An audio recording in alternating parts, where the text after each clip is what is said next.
Welcome to Infinite Models. If you like building aircraft, any type of armor, how about prehistoric or current wildlife? Autos of all shapes and sizes and genres, seafaring subjects of all types, and figures, vignettes, and dioramas, then this group was made for you.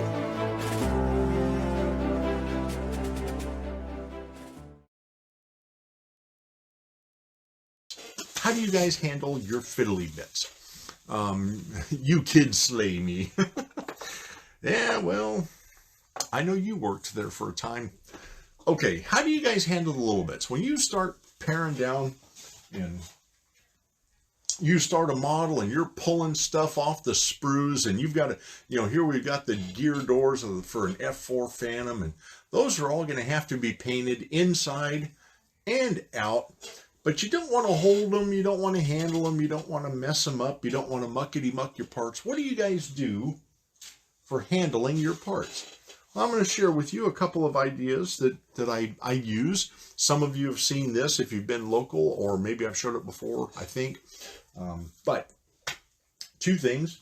Number one, I love these craft sticks. You can pick them up at Michael's, Hobby Lobby, Joann Fabrics, any kind of craft store like that. They're just great big tongue depressors. And so you can pick these things up, and then you need yourself a roll. This is Scotch, whatever, 3M, double-sided. They market it as carpet tape and padded double-sided tape. The stuff is fairly thick. You can see it's got a thick edge there, but the point is it's soft and it gives, and it's double-sided, and it is really, really sticky. And I take some of this double-sided tape and I apply it, you can see the strip right here, to the popsicle stick, the tongue depressor, and then I start taking all my parts and I put all my parts on there, and when they're done, they look a little like this. And then I can take them to my paint booth, and these have all been primed today before I was in here coming live. They're all shot with Mr. Surfacer 1500 gray, and you can see I put several pieces of instrument console side walls and dividing walls, aft wall, center wall. Here's I've got a pair of ejection seats and the instrument panels and the interconnect box, and then the actual tub for my F4J Phantom. And those things, I just double-sided carpet tape that to the great big group of popsicle sticks. And you can note where I was painting, you can see where the gray paint ends. So it's not like you wind up spraying your fingers with everything. And let's see, I got folks are coming in going, I use old wooden clothespins and stand them up, okay. Stick them to a piece of cardboard with double-sided tape, says Fred. Mini test clips, toothpicks, yeah, that tape. From Glenn Janest, and then Gene says, use a loop of magic tape on top of a rattle can. Okay, all kinds of ideas. So keep sharing in there. What do you do with items that need painting on all sides? I'm going to show you, Leighton. Blue tack on a popsicle stick. Micromark sells small sticks with wax on them. So I've actually, you're right, I'm knocking everything down. Bob, you're right, they look like this. They've got a couple of different styles. I picked those up too, but instead of paying for those, this stuff is so cheap. You can buy a bag of like 100 of those popsicle sticks for a couple bucks, and a roll of this tape is a couple bucks, and I make more of these things than you can possibly imagine. They last forever. So this is just one idea I thought I'd share with you guys. And then some of you have seen, I buy, again, back to the craft stores, I go out and I buy these humongous sheets. This is 24 by 36 inches of half-inch thick foam core. See that? About a half-inch thick there on the end. And I take this stuff, and I cut it down into about 12 by 9. You'll get 4 of these out of that. And once those are cut out, I measure gradients with my straight edge, and I take a pencil and I draw a bunch of lines, and everywhere those lines intersect,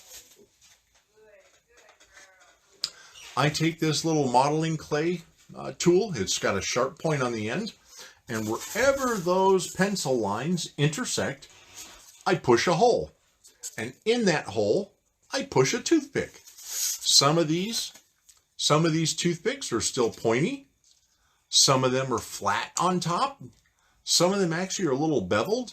Some of them, where they're flattened on top, I take and drill a fine hole in them, if I can get that to focus. There's a hole in the center of that toothpick. Some of them, I take a razor saw on the flat top and I cut a little trench in it to wedge pieces in. But the point is, in doing this little setup with these toothpicks, they're just far enough apart where I can reach in and grab one and put it back without hitting others and stuff around it.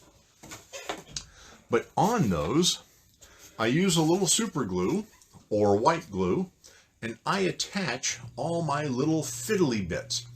And some of them are glued directly to the underside at an area that won't be seen, preferably when I'm done assembling, or if it will, then you have to clean it up and attach it to the other side carefully. That's usually where I use white glue and, hold it up for painting on the other side.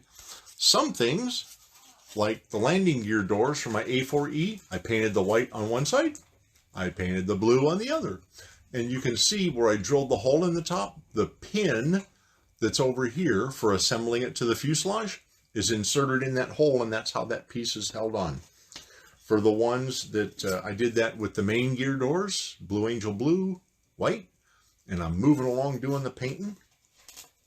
Some things that are dropped in, this is like the speed brake actuator, the white body, and I'll paint the chrome top, but that's just inserted into a hole drilled in the top of the toothpick. And some things, I take the toothpick and run it up into a hole drilled in the sprue, put a little drop of super glue on there. It'll never come off. This is a set of magazine pouches for a figure in 1/35 scale. And I've got canteens and gas mask canister and all kinds of stuff. So I just do this. This works real well. Some things are glued flat. The landing gear, the wheels, that just punches into the underside, doesn't come all the way through. But on the nose wheel, the hole goes all the way through because it has a fork that comes in and grabs it from each side. But I set all of these things on my little forest of toothpicks. And this is how I can keep, you got the exhaust, everything from the exhaust nozzle to gear door covers to actuators to, this is a tail hook back here, landing gear. You can just sort stuff so that you're painting some things close together in color, like items. It's a great little deal. I love doing that. And especially since those are all 1/48 and 1/35 scale parts, I do that in 144 scale. Holds everything, just a treat. So let's get to the fun stuff here right at the end. I'll share one more story with you before I go for tonight. Picture it. Korea, 1952, war is raging. You've got the 13th Bomb Squadron is kind of roving the skies. Revlon files are better, only if you undo your fingernails. They're roving the skies in their A-26 Invaders, and there are some nights there's just no targets. And so what you'll find is pilots sometimes on their night missions, they would just practice. And during that practice, they would test different things. So a lot of you are probably familiar with ballistic path, right? So if you're looking at a rifle and when a bullet comes out, the trajectory of the bullet actually arches up before it comes back down and hits to the ground. And that arc is called its ballistic path. So when you have 8 forward firing or the 6 forward firing machine guns in the nose, some in the wings, you got the turrets, they would go out and practice firing at things that they saw on the ground if they didn't have targets. And the reason they'd practice is a lot of things affect that ballistic arc and your trajectory of your rounds, including things like your Tiny Tim rockets and bombs coming off the wings or out of the bomb bay. Atmospheric pressure, air density, wind velocity, and direction. All these things affect your munitions. And so those A-26s on the quiet nights when they couldn't find a target, they would make passes on something, and instead of trying to destroy it, they would put a couple of shots at it. You know, pull the trigger for a second, launch a missile, drop a bomb. And they would watch the ballistic arc and the path of those weapons in different conditions. So this story that was written by a gentleman by the name of Bill Ward, he was the navigator in an A-26, teamed with my grandfather, and he was the pilot of the A-26. And they were paired to run night missions together. So they're out in a fully loaded A-26. It's winter. It's just, you know, witch's thorax cold, North Korea, ground covered in snow, everything blanketed, the ground, the trees, bridges, roads, buildings, anything you saw from the air was white. And those nights when you had a full moon or a high visibility moon, everything below was just lit up like it all reflected that light. Just amazing. Also made the A-26 really visible, but you know, there you have it. So this particular night, my grandpa's flying the airplane, and he's got the navigator sitting next to him, and back in the back is the gunner sitting about mid fuselage behind the aft end of the main wing root, and they're just searching the air and the ground looking for targets. And they saw an old stone bridge, and they decided that they would test the ballistic properties of their various munitions given the kind of night they were flying in. It was cold, so very dense air, not very much wind. There was humidity in the air because there was some snow falling and stuff like that. So they're taking into consideration all of these conditions, and they would fly at this bridge and they would fire the machine gun for, 2 seconds, and watch the tracers in the arc and see where they were striking as compared to the reticle, the gun sight up there on the dash. And they were making comparisons, making notes, jotting stuff down. And he had 5 Tiny Tim rockets on each wing. They'd roll in and they'd fire a rocket, and they'd watch its arc and see where it impacted and exploded. They're making some adjustments on the reticle. They'd come over and they'd fire another rocket, see where that thing landed. And then they decided they'd drop a bomb and watch the arc, see where it landed.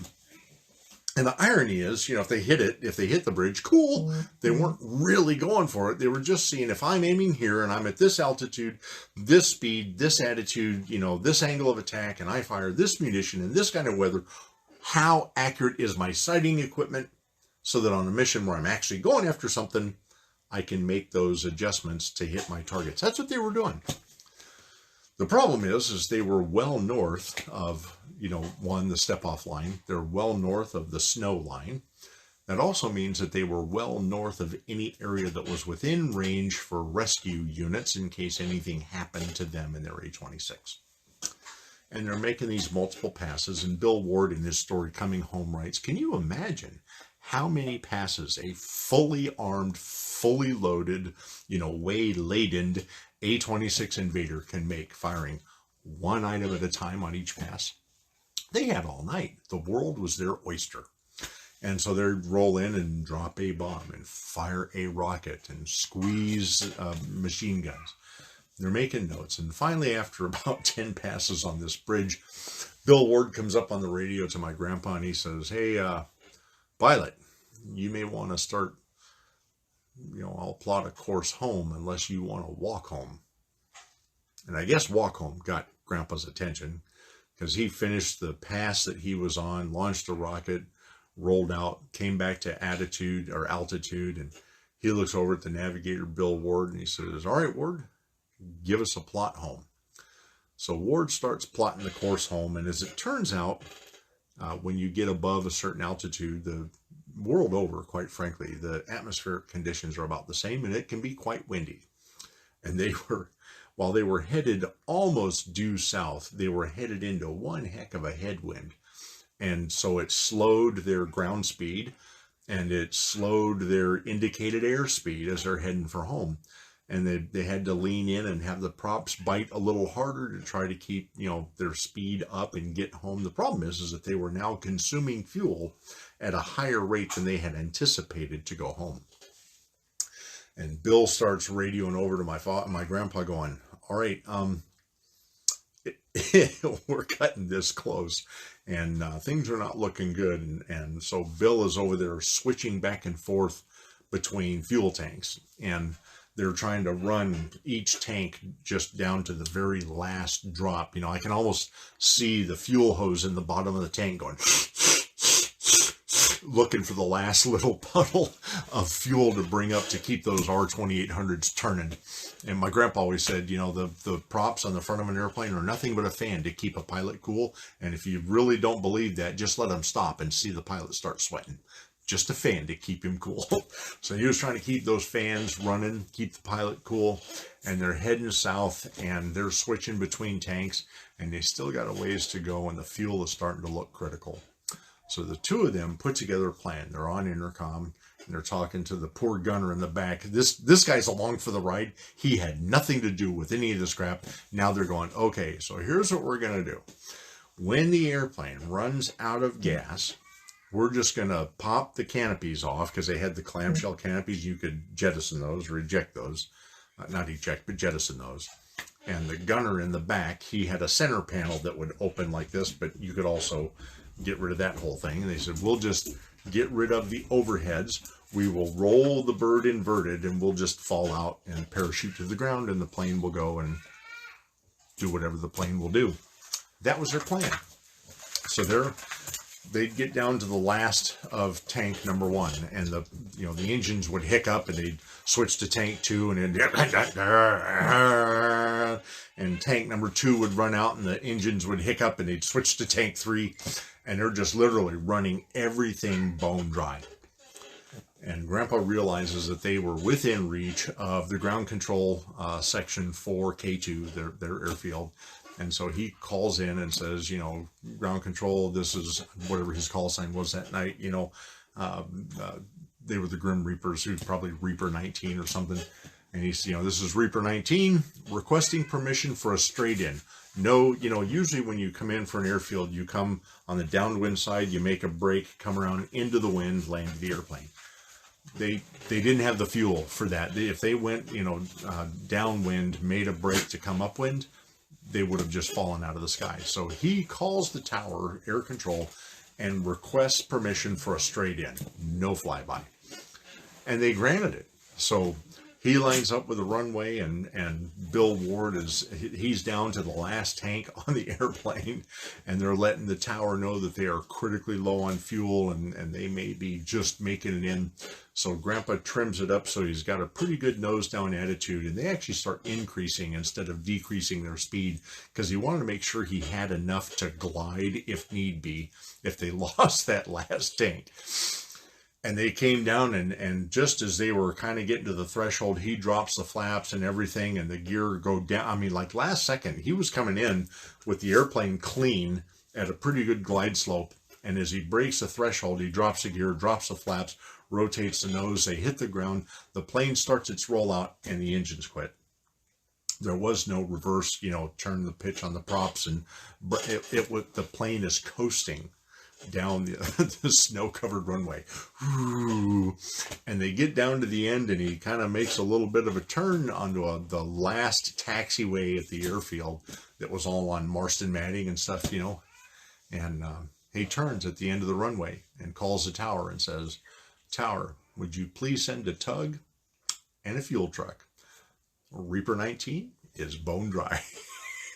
They just hit the ground and ran out of fuel. And Bill Ward ends that article with that thing. He says, you know, Mankowski was so cool because he just calls the tower and says, "Send us a tow truck and a tank." He goes, "We are empty." He says, but I looked over at him and I said, man, this pair of Reapers sure did use up an awful lot of pucker string tonight, because they were thinking they were going to have to roll that plane over and dump out, because they were playing far above the snow line, the step-off line, and the rescue line, dropping one bomb, shooting one rocket, literally putting out one bullet going after this old stone bridge just so they could check the ballistics on their munitions on.